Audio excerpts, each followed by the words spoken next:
It's around the time of year when people are thinking about their goals and resolutions. You know how it is. Did you hit all of your goals this year? What new resolutions am I going to set up this year? I want to lose some weight. I want to travel. I want to get my money right. I want to buy this new car. I want to buy this new house. It's a lot of things going on in our heads. I personally like to do a reset. Now, I call it a financial reset. I'm basically checking in on how I did for the whole year. And if you've seen some of my previous videos, you know that I like to do financial checkups throughout the year because those checkups help me reset. It's because no matter what goals you have, what life goals you have, they're all connected to money. Every single one of them. Money affects those goals somehow. So you want to make sure that you have your finances in order as that foundation so that you can reach all the rest of your other goals. So let's get into this financial reset and the things you should do. And actually, before we start, I know you may be seeing this video and you're looking at when it was posted, and I'm talking about a new year, and you're thinking, oh, it's too late. I missed the new year. I don't care if you've seen this video 2 weeks from now, 2 months, 4 months, 6 months, 8 months, a year from now. You can still do the things in this video. You can do a financial reset anytime you want. If you just went on a great trip and you feel like, let me get my finances in order, do a financial reset. If it's mid-year and you feel like I need to make sure everything is in the right place, do a financial reset. If you get a new job and now you're making more money, you need to do a financial reset. If you lose income, you need to do a financial reset. It is important so that you can move in a way that is appropriate for your current situation. So don't let this whole beginning of the year thing stop you from doing a financial reset. Okay, so I always like to start with a word when it comes to my financial reset. So the first thing I want you to ask yourself is, when you think about your finances, what's the first word that comes to mind? Now, if it is something that makes you feel down or whatever, actually, I think that you should still continue going past this point. And the reason why is because a lot of times you may feel iffy or not too sure about your finances because you haven't taken the time to actually look at them. But we're going to look at them in this case.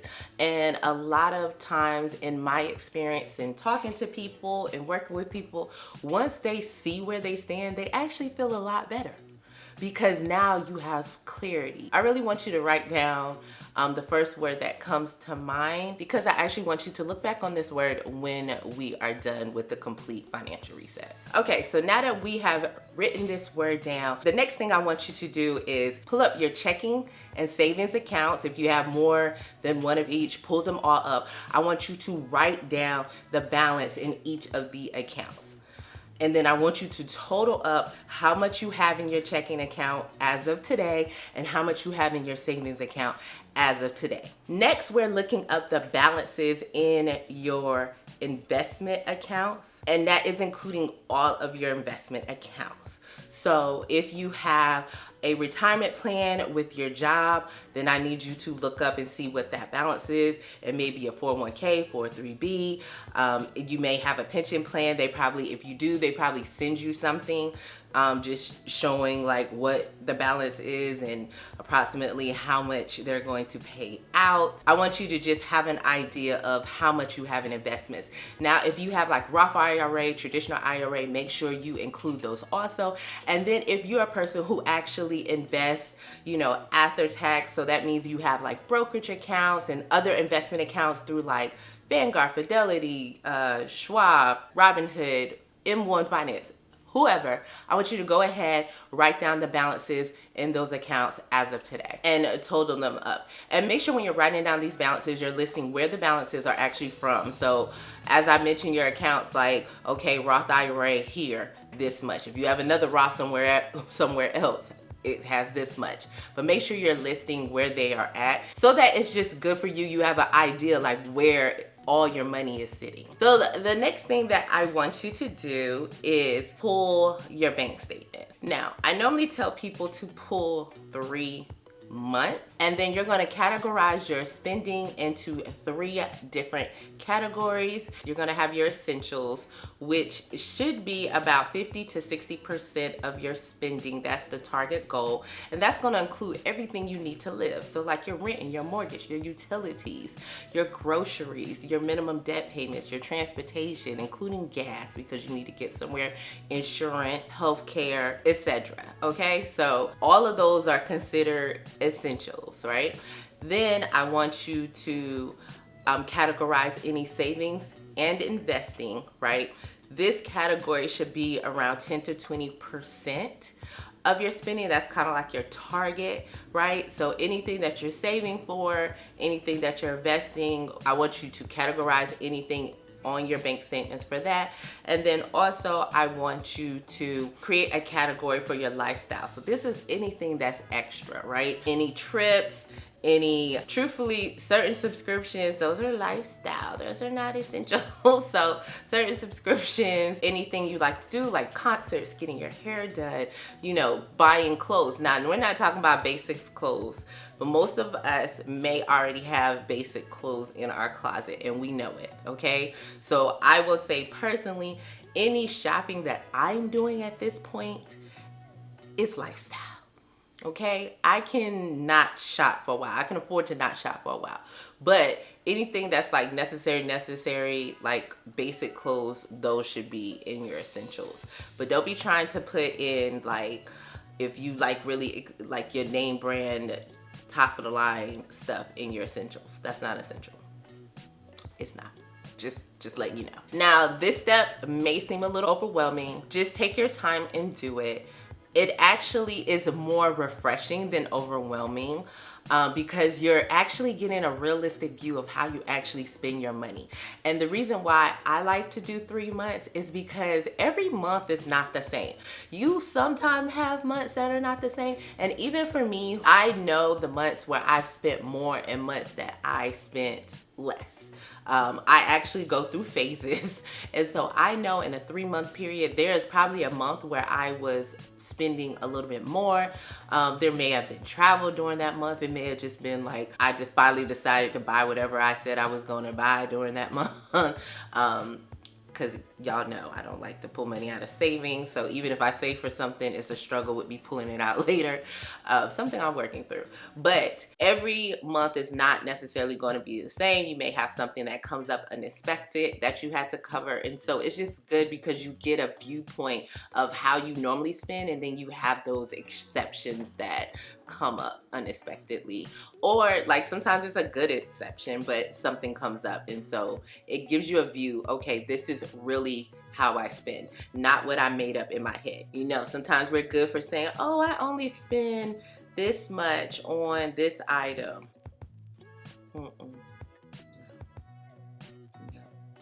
Okay, now that you have an idea of the different categories and how you're spending monthly, right? Because when you're doing these categories, you're looking at it per month to get an idea of overall, like, okay, I typically spend maybe 60% on my essentials.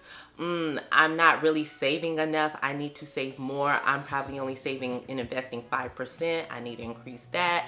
Oh, I need to also decrease maybe my lifestyle expenses so that I can save more. So now you have an idea per month of basically how you're spending for those 3 months. So when you're looking at that, you really need to notate what areas do you feel like you're overspending in. Is there an area where you want that to increase based off of like the life that you see for yourself? All right, the next thing I want you to determine is, are all of your bills paid? And I'm not saying this to be funny. You want to know if your bills are paid, because if they are not, then we need to catch up, because for you to be able to achieve the goals that you are trying to achieve, you need to catch up on your bills first. If all your bills are paid, then great, we're moving on. If not, then you need to catch up on those bills. After watching this video, check out this video right here. I'm gonna put it in the eye in the sky so you can create a plan to actually catch up on your bills. Now that we have an idea of what our spending is, right? We determine whether or not we've caught up on our bills or we're paid up on our bills. Now it's a good time to pull your credit report. The reason why I want you to pull your credit report is because we want to make sure we have an accurate representation of your debt. And even though you looked at your spending, if you're not paying all of your debt currently, then we want to make sure that you have an idea of where all your debt stands. Make sure that the stuff that's on your credit report is yours. Because while you playing, we know the people are out here scamming, okay? We know they out here scamming. You don't know if people are opening things in your name, things like that. So first you're checking for yourself, but you're also checking so you have a clear idea of what you actually owe and who you actually owe. You should also check out what your credit score is. I prefer FICO because that is what everybody uses, but I do know that Credit Karma has an advantage score, which can give you an idea, but sometimes it's not accurate. So I prefer FICO. If you do have a credit card, you can get your FICO typically for free. Typically they will show you what your FICO score is for free if you have a credit card. If not, then I'll put a link to where you can actually pull your credit score. Now, because we have our credit report, we are going to write down the balances on all your credit cards. You're also going to write down the interest rate. Now, if you're unsure about how to find your interest rate, it's typically shown on your statement. So if you have a login, you can log in and get your statement. You can call them if you are having trouble finding your statement or getting logged in, and they can also help you get logged in, but then also give you your interest rate. And just know that most credit cards, that interest rate is changing monthly, but just get an idea of what it is right now. It's changing just due to whatever the prime rate is and if they make any shifts in interest rates. But just get an idea of what you're paying now in interest. I think it's also a good idea to write down how much interest you paid in the last month. It'll tell you something. And it also, it's helpful if you look at how much you paid in the last year. Like it'll show a year-to-date amount of interest. And I think if your goal is to pay off debt, that will help motivate you a little bit more. Okay, now that you have all your credit card balances written down, how much are you paying towards debt each month? And the reason why I want you to write that down is, does that amount match what your minimum payments are? Are you paying more than the minimum? Is that something that is a goal for you in this current season that you're in? I think that if you have high interest debt, you definitely should be paying it off, because it's keeping you from reaching other goals, taking advantage of other opportunities, right? Because it's something like you may be in a position where you're just working to pay off debt. So if you do have high interest debt and you haven't been thinking about paying it off, it may be something you want to think of. If you are in the process of paying off debt, where are you when it comes to your goal? Right? So are you on track? Are you not on track? And hey, you may be off track. Don't feel bad if you are. Life happens, things happen. So sometimes you have to adjust, change it up, take a little longer. So now that we've made adjustments, when is the plan to get through with paying off all your debt?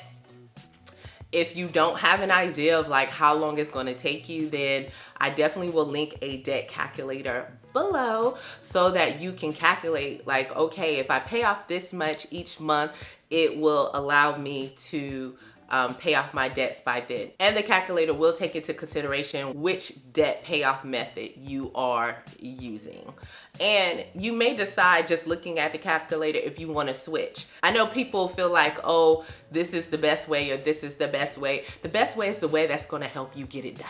Okay, so whichever way you choose to pay it off, then that is great. I've talked about the different ways to pay off debt before. I'll link a video here. Check that out after this video.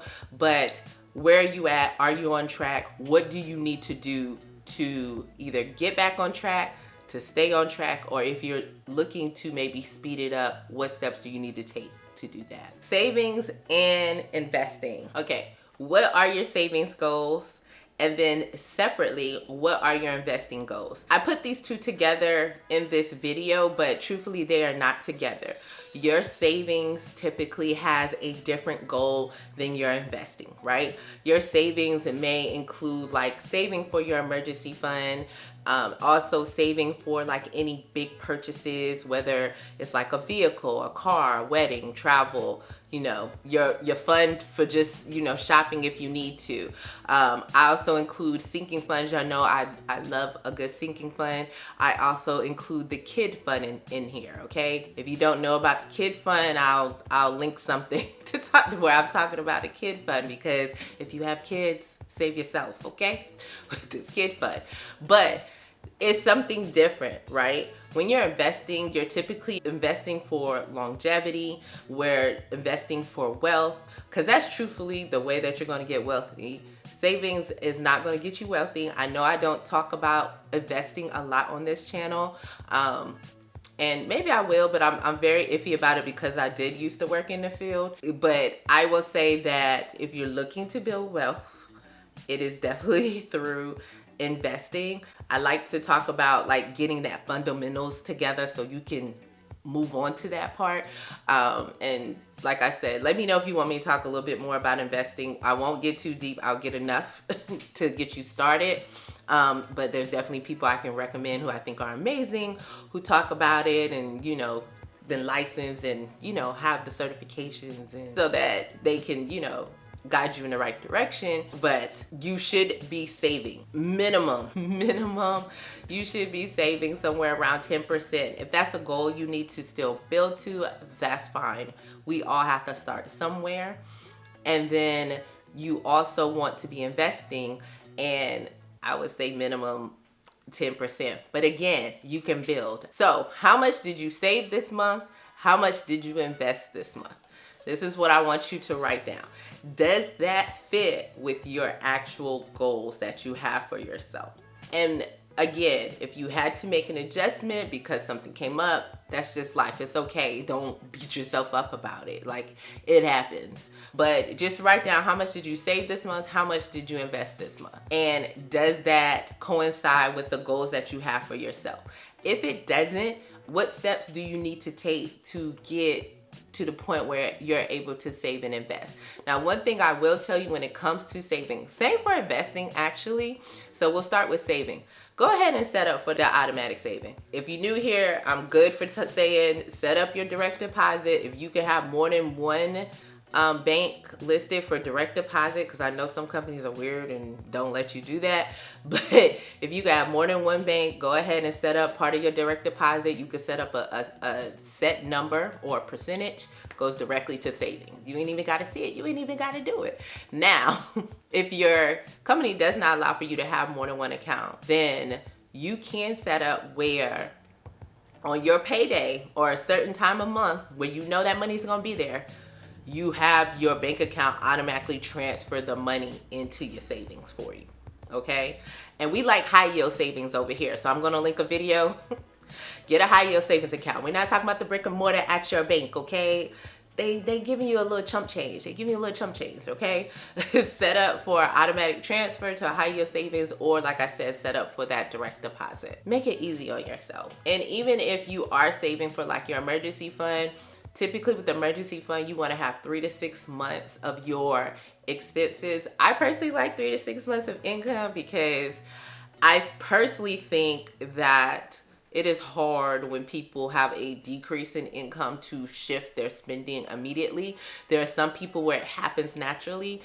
There's some people where it doesn't. It's going to take a while. Don't think it's going to be something that's like so quick, but just make sure that you are setting up where you're automatically building towards that goal, okay? All right, with your investments, I truly believe the same with your investments, that you should have automatic investing. It just makes life so much easier. So if you have a retirement plan through your job, make sure you are taking advantage of that retirement plan, especially if they are giving you a match. Get this free money. Why are you playing?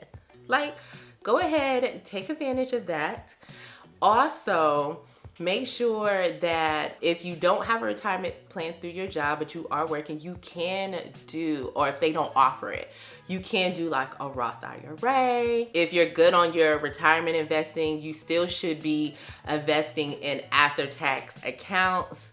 And basically after-tax just means like it's not a retirement plan. It's just an investment account. But when you're looking at your 10%, make sure you include that retirement plan if you have one through your job, because a lot of times we don't think of that because it automatically comes out of our check.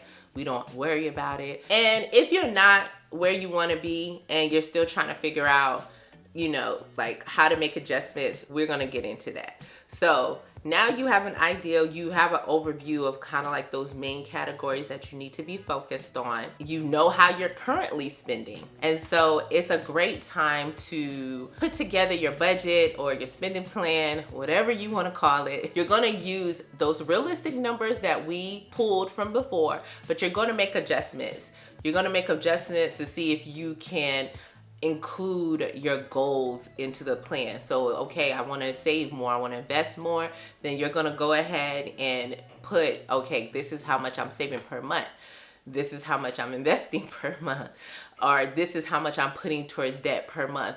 And it's going to give you the ability to play with your numbers and make sure that it's going to work with the amount of income that you have going in. I do have a budgeting spreadsheet below, so go ahead and check that out if you're looking for a tool to use to help you with determining what is going to work for you and your situation. As you're looking at your situation, as I mentioned, I gave you some percentages for like your essentials. If your essentials are too high, that is the area where you should try to make your cuts. That is the area where I aim to make my cuts even before I try to cut like the small stuff, like subscriptions and stuff. Even though if you have subscriptions you're not using, get rid of them. Why? Don't even. Just, if you're not using them, why do you have them? So if you have subscriptions you're not using, then definitely get rid of those. But I try to make cuts in my essentials because typically those are the higher priced items that I pay for, and I can make the most impact by cutting some of those things or seeing if I can get a better rate somewhere else. So if your essentials is over 60%, then you need to look into seeing like, what can I cut? What adjustments can I make? It may come to a situation where you realize that you may need to make more income. And sometimes that's just what it is. Sometimes it's not overspending or, having too much fun. It just may be a situation where you just need to make more income. So if you need to make more income, you definitely want to maybe see if you can get a raise at work. And when you're looking into getting a raise at work, you definitely want to make sure you've been doing great things, you've been doing great work. You want to make sure you know exactly what you did, how it benefited the company. You also, like if it's appraisal season for you, write out that thing really well. Like make sure that you have great examples of what you did, how it affected the company, so that you can have those discussions. I definitely helped a family member recently, like we talked about what they needed to do. They did it. They were able to get an increase in pay and not during appraisal season. I'll actually refer someone down in the description box below. I think Mandy Money, if you do not know her, she's part of the Brown Ambition podcast with Tiffany the Budgetnista, and like her salary negotiation scripts are amazing, and she's just really good. She has great advice, and she knows what she's doing.